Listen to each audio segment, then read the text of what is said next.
미국의 어느 교회에서 한 부자가 하나님이 그를 위해 어떻게 복을 주셨는지를 간증했습니다.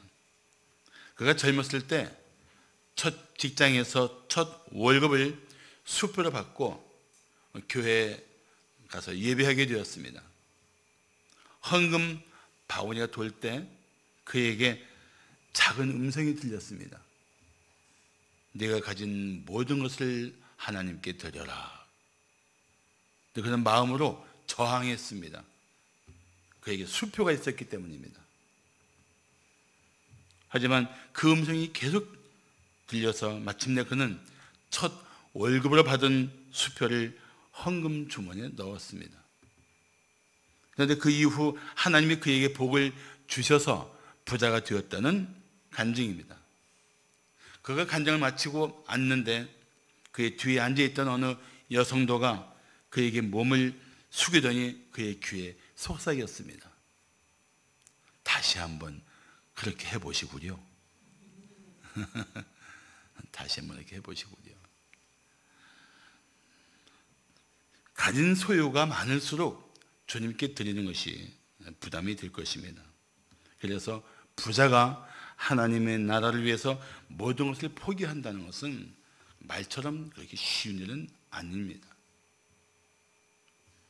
그런데 오늘 성경에 보면 관리인데도 불구하고 큰 부자가 주님께 나와서 영생을 얻기 위해 질문했다가 그가 가진 모든 것을 다 팔아 가난한 사람들에게 나눠주고 예수님을 따르라고 하는 말씀을 듣습니다. 이제 그는 그가 가진 큰 재물을 지킬 것인가 아니면 영원한 생명과 천국의 보상을 주실 예수님을 따를 것인가 결단해야 했습니다.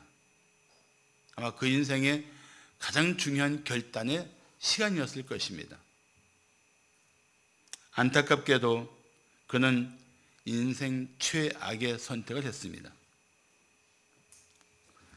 오늘 본문 이야기가 그런 이야기입니다. 사람이 최선의 선택을 놓치고 최악의 선택을 하는 일은 지금도 계속되고 있습니다. 최근에 나온 단어 중에 영끌이라는 단어가 있습니다. 영끌.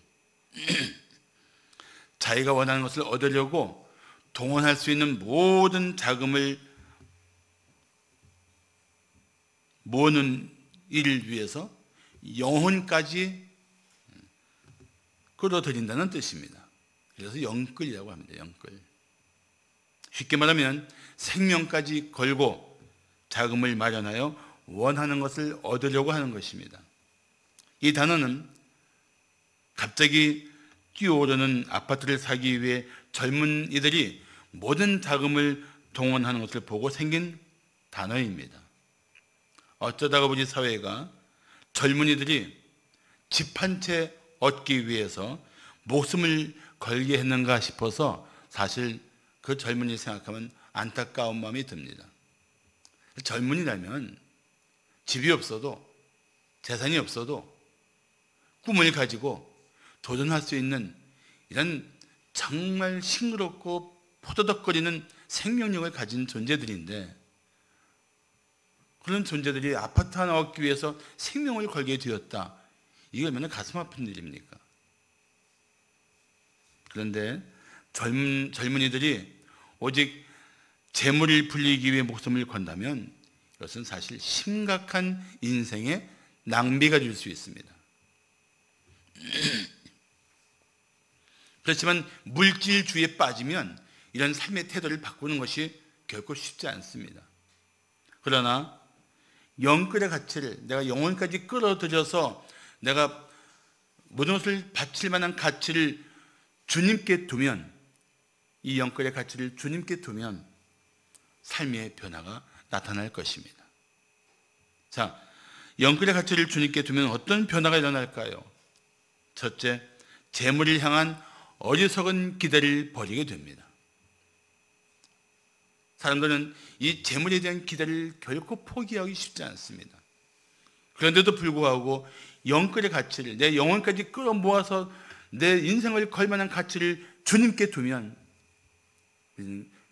비로소 재물에 대한 어리석은 기대를 벗어버릴 수가 있습니다.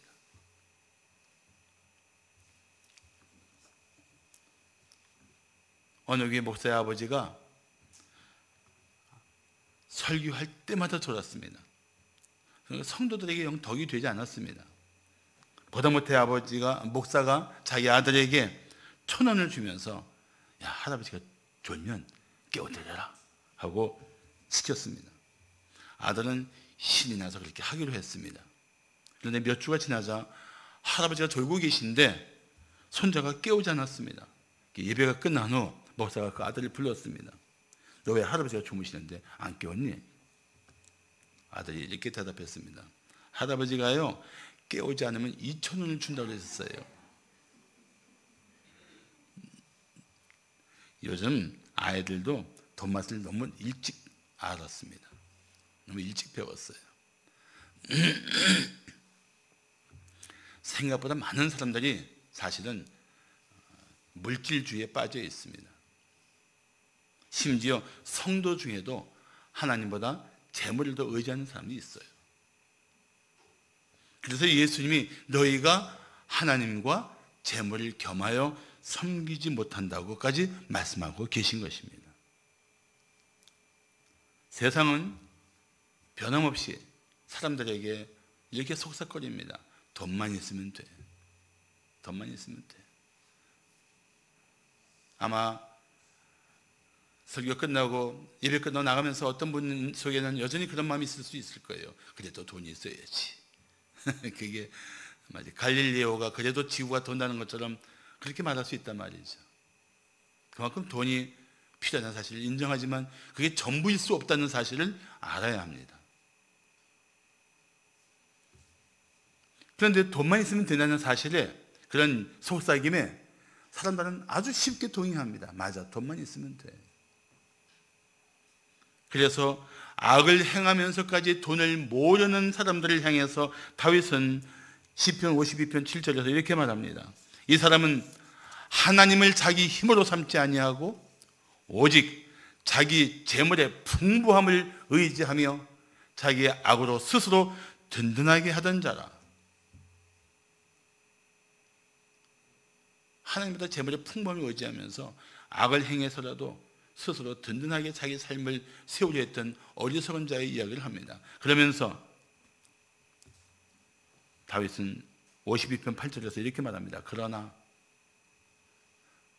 세상은 그렇게 사는 삶을 추구할지라도 그러나 나는 하나님의 집에 있는 푸른 감람나무 같으며 하나님의 인자하심을 영원히 의지하리로다라고 고백합니다.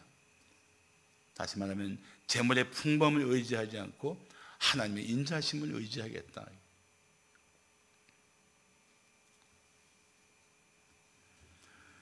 사실 오늘 이 돈 많은 관리가 예수님께 찾아와서 제일 먼저 했던 질문은 그것입니다. 내가 무엇을 하여야 영생을 얻으리이까? 그런데 그렇게 영생을 얻기를 물었던 이 관리가 영생을 얻지 못하고 돌아선 이유가 무엇입니까? 자, 23절을 보시면 그 사람이 큰 부자임으로 이 말씀을 듣고 심히 근심하더라. 같은 내용을 기록한 마가복음 10장 22절은 이렇게 말씀합니다. 그 사람이 재물이 많은 거로 이 말씀으로 인하여 슬픈 기색을 띠고 근심하며 가니라. 떠나가니라. 예수님을 등지고 떠나가니라.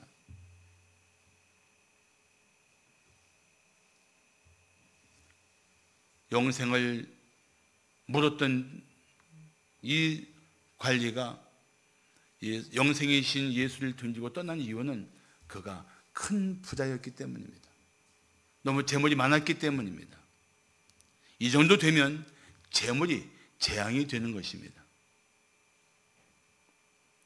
이 사람은 예수님이 땅에 존재하셨을 때 만났던 사람 중에 가장 비극적인 결말로 끝난 사람입니다. 사실 영끌의 가치를 주님께 두면, 영혼까지 끌어모아 내 모든 것을 바칠 만한 가치를 주님께 두면 우리는 모든 재산을 주님의 뜻을 따라 쓸 수 있는 자유로움을 얻습니다.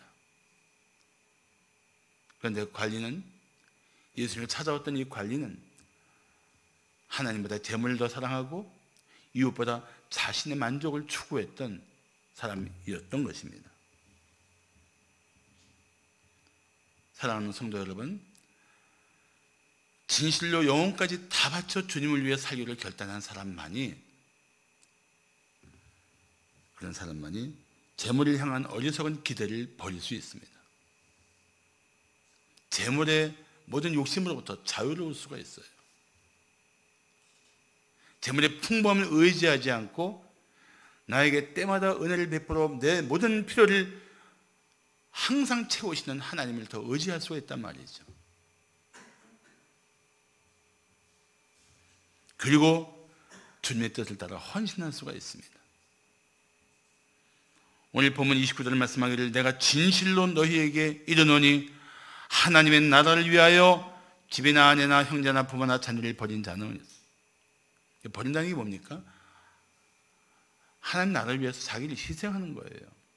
그런데 같은 내용을 기록한 마가복음 10장 29절을 보시면 나와 복음을 위하여 집이나 형제나 자매나 어머니나 아버지나 자식이나 전토를 벌인 자는, 자, 누가복음은 하나님의 나라라고 말씀하고 있고 마가복음은 예수님과 복음이라고 말하고 있습니다.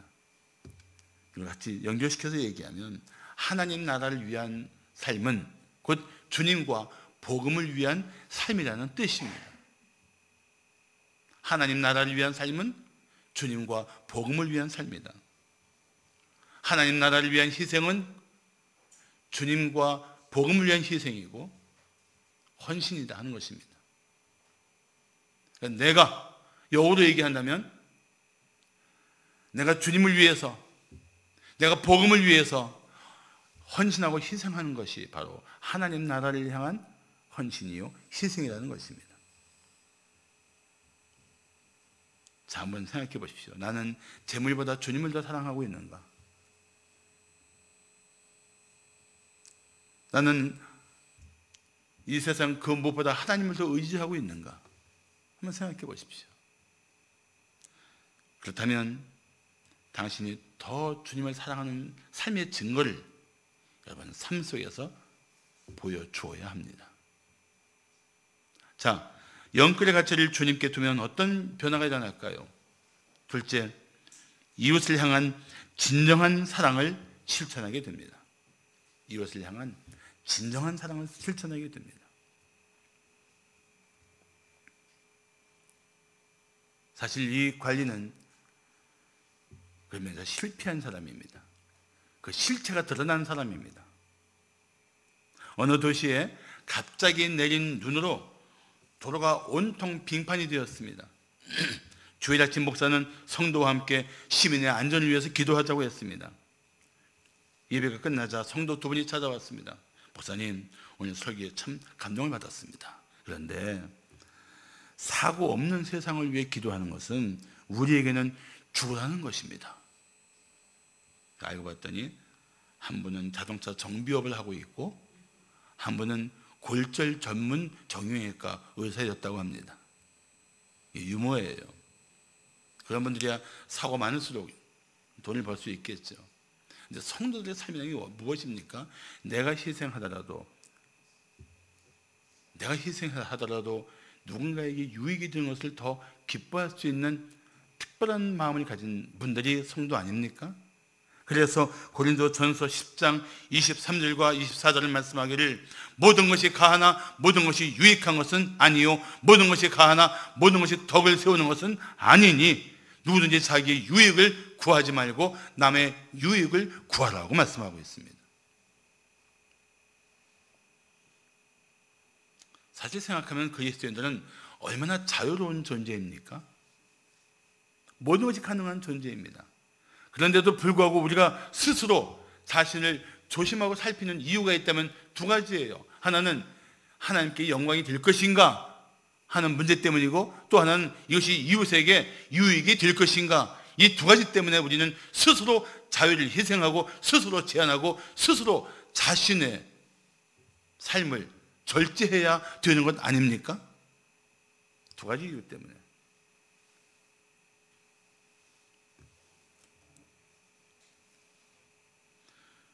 예수님을 찾아온 이 관리에게 예수님께서 하신 말씀이 무엇입니까? 내가 계명을 안 하니 간음하지 말라, 살인하지 말라, 도둑질하지 말라, 거짓 증언하지 말라, 내 부모를 공경하라 하였느니라. 놀랍게도 이 청년이 이렇게 대답합니다. 이것은 내가 어려서부터 다 지켰나이다. 여러분 보세요. 예수님께서 지금 이 젊은 청년인데 사실은 이 관리에게 주신 미계명은요, 다 이웃사랑의 계명입니다. 10계명 중에 네 부모를 공경하라 5계명부터 탐내지 말라는 10계명까지 이건 다 이웃사랑의 계명입니다. 이웃사랑의 계명. 네가 무엇을 하여야 영생을 얻으리까 하고 잘못된 질문했지만 내가 굳이 말하자면 너 이웃을 사랑하며 살았느냐. 그러니까 다 지켰다는 거예요. 오늘날로 말하면 아주 훌륭한 교인입니다. 돈 많고 말씀 잘 지키고 신령하게 관심도 있고 얼마나 정말 대단한 교인입니까? 이렇게 말하면 적어도 예수님이 그래? 그러면 됐네. 자네는 이미 천국에 갈 수 있는 삶을 살았어. 이렇게 말해주시면 얼마나 주위 사람들 보기에도 멋있었겠어요. 그런데 영생을 얻는 길이 우리의 선행으로 되는 겁니까? 절대 그렇지 않습니다. 이 예수님을 찾아오는 관리의 잘못은 전부 다 잘못되었습니다. 질문 자체가 잘못되었어요. 내가 무엇을 하여야 영생을 얻으리까? 행위로 구원받는 것이 아닌데 행위로 영생을 얻을 것을 그는 기대했던 것입니다. 그래서 내가 어려서부터 다 지켰습니다라는 이 대답을 듣고 예수님께서 뭐라고 말씀하십니까? 자, 22절 보시면 내게 아직도 한 가지 부족한 것이 있으니 내게 있는 것을 다 팔아 가난한 자들에게 나눠줘라. 그리하면 여기서 끝난 게 아니에요. 그리하면 하늘에서 보화가 있으리라. 그리고 와서 나를 따르라. 이게 굉장히 중요한 약속을 하신 거예요. 하늘에서 보화가 있을 것이고 나를 따를 수 있는 제자가 될 것이다. 예수님이 한 가지 말씀하셨어요. 한 가지 부족한 것이 있어. 내게 한 가지 부족한 것이 있어. 여러분, 이 한 가지 부족한 것을 가볍게 여기지 말아야 합니다. 왜냐하면 누구든지 그 한 가지가 결정적인 문제가 될 수가 있습니다.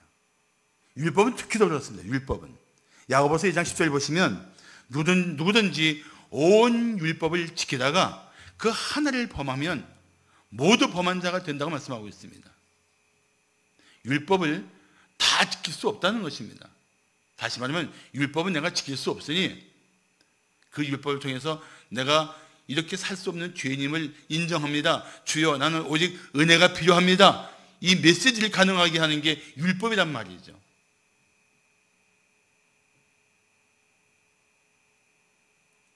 그러면 정말 그 사람이 이웃을 사랑하는 마음으로 살았다면, 예수님께서 자기 제물로 이웃을 섬기려 하면 섬길 수 있는 것, 그게 바로 그의 진정성을 보여주는 결단이었습니다.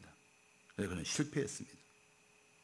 다시 말하면 그는 재물을 부정케 하는 채 말로만 사랑하고, 그는 그 재물에 대한 욕심 때문에 이웃을 향해서 재물을 나눌 수 없는, 그게 너무나 아까운 인색한 사람이었던 것입니다.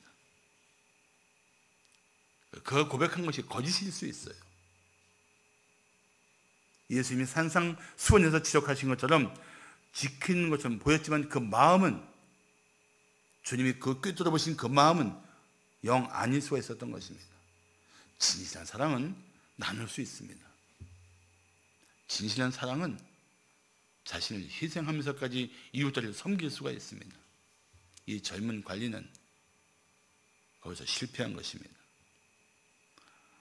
어떤 성도는 나에게 부자 한 명을 놓고 전도를 한다고 하면서 이런 얘기를 합니다. 그 사람이 예수 믿으면 크게 쓰임받을 겁니다. 사실 저는 그렇게 큰 기대하지 않습니다. 영끌에 헌신이 없으면 하나님께 쓰임받지 못합니다. 많다고 쓰임받는 것이 아니고 적다고 쓰임받지 못하는 것도 아닙니다. 그냥 있는 그 모든 것을 가지고 주를 위해 드리고 주님이 쓰시겠다 할 때 예 주님하고 순종하는 그 사람은 하나님은 크게 쓰시고 귀하게 쓰십니다. 저는 그거를 목회하면서 계속 반복해서 확인하고 있어요.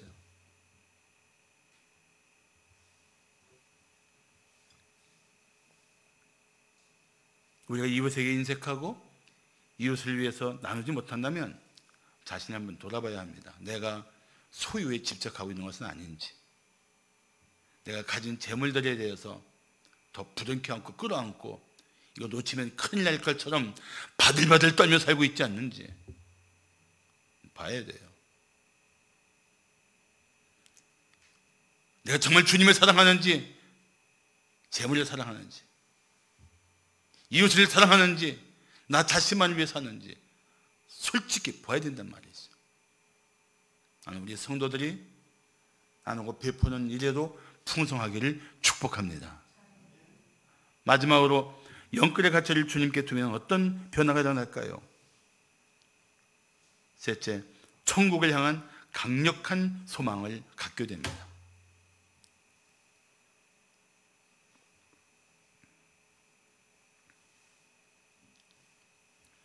영끌의 가치를 이 세상에 두면은 결국 사라질 것들, 영원하지 않은 것들을 위해서 살게 됩니다. 영원하지 않은 것들을 위해 살게 돼요. 생명 걸고 그렇게 부둥켜 안을 일들이 아니에요, 사실은. 그런데 영끌의 가치를 예수님께 두면 우리는 영원한 것을 위해 살게 될 것입니다. 이 차이가 엄청 커요. 오늘 본문 24절과 25절을 말씀하기를 예수께서 그를 보시고 이르시되 재물이 있는 자는 하나님의 나라에 들어가기가 얼마나 어려운지 낙타가 바늘 위로 들어가는 것이 부자가 하나님의 나라에 들어가는 것보다 쉬우니라. 낙타가 어떻게 바늘 위로 들어가요? 불가능하다는 얘기죠. 이것은 모든 부자가 다 절대 구원받지 못하고 하나님 나라에 들어갈 수 없다는 이야기가 절대 아닙니다. 오해하지 마세요. 그런 뜻이 아니고 이 부자 청년, 이 관리를 보시면서 주님께서 말씀하신 겁니다. 자, 24절 보시면 예수께서 그를 보시고, 이 보시고라는 단어가 중요합니다. 그렇게 보신 게 아니에요. 예수님 누구를 주목하여 보고 계십니까? 큰 부자라서 영생의 주님 앞에서 돌아선 이 불쌍한 한 영혼을 주목하여 보시는 거예요. 이게 이 보시고는 단어가 해석하면 주목하여 보시고예요. 그리고 이 불쌍한 영혼을 생각하면서 주님 말씀하신 겁니다. 다시 말하면 하나님보다 재물을 의지하면서 하나님 나라에 들어갈 수 없다는 뜻입니다. 그러자 주님 말씀을 들은 자들이 술렁거렸습니다. 26절 보시면 그런 좀 누가 구원을 얻을 수 있겠느냐? 그때 주님이 대답하십니다. 무릇 사람이 할 수 없는 것을 하나님은 하실 수 있느니라. 사람이 스스로 구원할 수 없는 이 절대적인 상황을 하나님은 또한 절대적인 구원의 길을 열어주신다는 것입니다. 사실 전재산을 바친다고 천국에 들어갈 수 있는 것이 아닙니다. 엘리베스 1세 여왕이 죽어가면서 자기 주치의에게 부탁한 말이 뭔지 아십니까? 나를 살려주면 내 재산의 반을 주겠네. 실패했잖아요.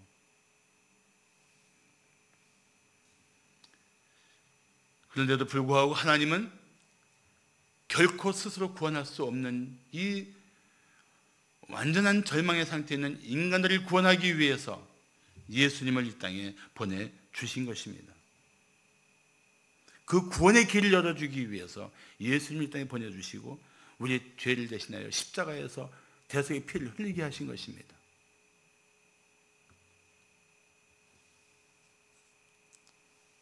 베드로가 다시 묻습니다. 보옵소서, 우리가 우리의 것을 다 버리고 주를 따랐나이다. 얼마나 대조적이에요. 큰 부자로서 다 팔아 나눠주고 나를 따르라고 말씀하신 그 말씀 앞에 뒤돌아섰던 한 관리에 비해서 베드로는 우리 것을 다 버리고 주를 따랐다고 고백합니다. 맞습니다. 베드로는 그의 인생의 최고의 선택을 했던 것입니다. 인생 최고의 선택. 다 버려도 내 영끌의 가치를 둘만한 주님을 붙들었고 그 주님을 따랐던 것입니다. 결코 버릴 수 없었던 한 영혼, 그러나 모든 것을 기꺼이 다 버리고 주님을 따랐던 제자의 삶이 얼마나 빛과 어둠처럼 대조되고 있습니까?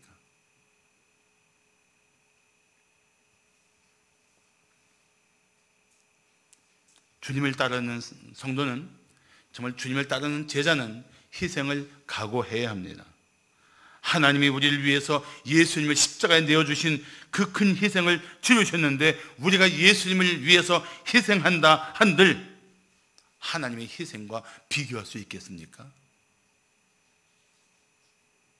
예수님의 십자가를 생각하면 우리의 희생은 희생이라고 말할 수도 없습니다. 그래서 베드로의 말에 예수님께서 뭐라고 대답하십니까? 29절 30절 보시면 이르시되 내가 진실로 너희에게 이르노니 하나님의 나라를 위하여 집이나 아내나 형제나 부모나 자녀를 버린 자는 현세 여러 배를 받고 현세도 주시는 은혜가 있어요. 내세 영생을 받지 못할 자가 없느니라. 내세는 더 큰 영광이 있고 더 큰 생명의 풍성함이 있어요.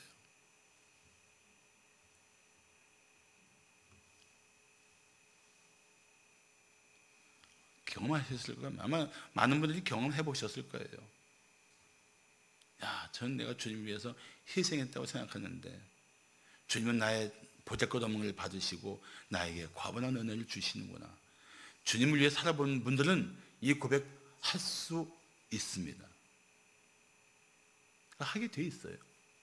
실제 그러니까 실제 주님을 위해서 내가 드렸다고 생각하고 헌신했다고 생각하고 희생했다고 생각하는데 그런 나의 보잘것없는 것들을 받으시고 나에게 주신 은혜는 과분한 것들임을 그건 살면서 다 확인하게 됩니다.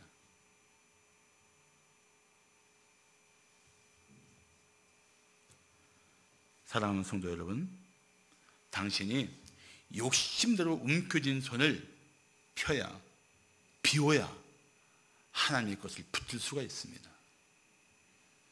이제 자신의 가치관을 바꿔야 합니다. 그리고 예수님을 따라야 합니다. 영생이 있고 영원한 보상이 있고 영원한 영광이 있는 그 길을 선택해야 합니다. 영끌의 가치는 오직 예수님을 주님으로 믿고 따르는 것입니다. 어떤 사람이 어느 날 리빙스턴 선교사에게 찾아와 물었습니다. 선교를 위해서 아내를 잃고 건강조차 나빠진 리빙스턴 선교사에게 그는 이렇게 말했습니다. 당신은 정말 큰 희생을 하셨군요. 그때 리빙스턴 선교사는 이렇게 대답했다고 합니다. 희생이라고요? 나는 결코 어떤 희생도 한 일이 없습니다. 주님을 위해 바친 희생은 장차 받을 영광에 비하면 그건 희생이라고 말하기도 부끄러웠다는 그의 고백입니다. 이것은 영끌의 가치를 주님께 둔 성도의 고백이라고 할 수 있습니다. 주님께 내 모든 것을 걸 때 우리는 이 현세의 만족을 추구하기보다는 저 천국의 소망을 가지고 살게 될 것입니다. 자, 그렇다면 묻습니다. 당신은 다시 오실 주님을 바라보고 계십니까? 하나님 나라의 영광을 주목하고 있습니까? 그렇다면 그 영끌의 가치를 주님께 둔 삶을 살아야 할 것입니다. 제가 전에 분당 지구촌교회에서 사역할 때 일입니다. 어느 성도가 아파트 값이 막 미친 듯이 뛰니까 얼른 집을 팔았습니다. 그리고 1억 원을 더 받고 막 천하를 얻은 듯이 기뻐했습니다. 그런데 멈추지 않고 계속 뛰니까 나중에 그 집이 더 올라서 자기가 받은 것보다 1억 원을 더 받게 된 거예요. 그러니까 얻은 1억 원보다도 더 받지 못한 1억 원이 너무 아쉬워갖고 그게 막 가슴 아리가 돼갖고 그 아파트 옥상에 올라서 뛰어내리고 싶었다고 합니다. 사람이 그렇습니다. 사람이 그래요. 물론 그분은 그리스도인이니까 하나님께서 그의 마음을 붙들어 주셔서 감사하는 마음을 회복했습니다. 사랑하는 성도 여러분, 살면서 재물이 필요하지만 재물만 있으면 된다는 생각은 경계하십시오. 돈만 있으면 모든 것이 다 해결될 것이라는 어리석은 기대는 아예 하지 마십시오. 원색적으로 말한다면 돈을 사랑하지 마십시오. 성경은 이렇게 말씀합니다. 돈을 사랑함이 일만 악의 뿌리가 되나니 이것을 돈을 탐내는 자들은 미혹을 받아 믿음에서 떠나 많은 근심으로서 자기를 찔렀도다.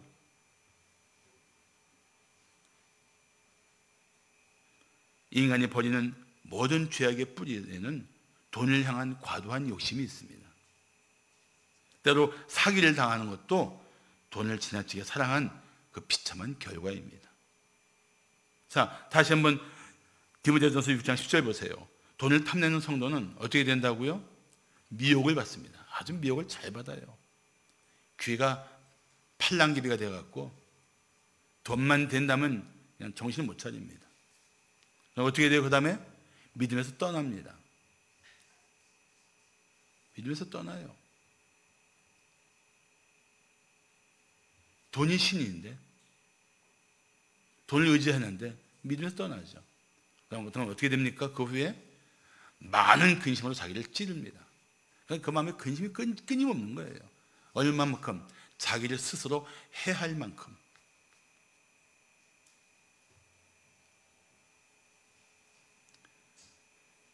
그래서 돈을 얻지 못한 채 주님을 떠나고 돈을 지키지 못한 채 살아가는 것이 돈을 사랑하는 인생들의 실상입니다. 그래서 디모데전서 6장 17절을 말씀하기를 내가 이 세대에서 부한 자들을 명하여 마음을 높이지 말고 정함이 없는 재물에 소망을 두지 말고. 누구에게 소망을 두라고요? 하나님께. 어떤 하나님? 오직 우리에게 모든 것을 후히 주사 누리게 하시는 하나님께 소망을 두어라.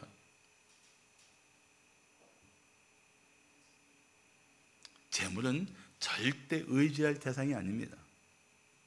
재물은 절대 소망의 대상도 아닙니다.